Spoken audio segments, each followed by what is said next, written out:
Plant forms are deeply embedded in the history of photography.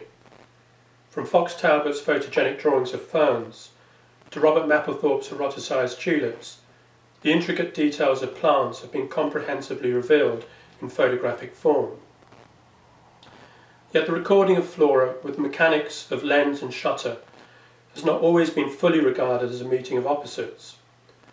At times the photographic process itself has been conceived of as a kind of natural accomplice, almost devoid of human determination. Louis-Jacques Mondé de Guer, for example, who patented his daguerreotype process in 1839, took the view that photography was not so much an instrument which serves to draw nature, but rather a chemical and physical process that gives her, nature, the power to reproduce herself. Perhaps we should not be too surprised that the early photographers saw their work in terms of a partnership with nature. Romanticism's adoration of natural landscape had lingered on into the 19th century, and the newly available means of mirroring the world through the application of light and chemistry must have seemed almost magical. Yet even in the following century, in the epoch of modernism, a similar sentiment remained. Although the art of the photographer by this time had come to be fully recognised and embraced, a recognition of the artistry of nature continued to permeate the work in a way that seemed to uncouple it from cultural determinants. In The Photographer's Eye, John Zarkowski speaks of photography as being like an organism born whole, and describes the need to acknowledge the incomparable inventiveness of the world itself, and to try to make permanent its best works and moments.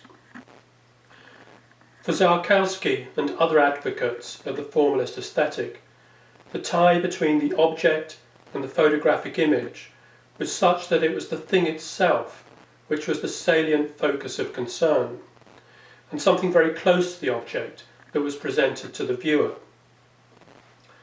Context and connotative meaning were largely seen as irrelevant, since the art object realised by photography was very much on the nature side of the fence and not connected with or sullied by cultural preconditions.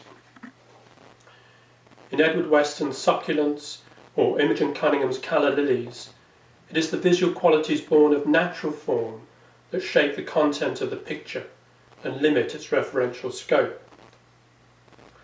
The play of light on the object and the sensitivity to light of the photographic material further cemented the idea of formalist photography sharing common ground with nature's works.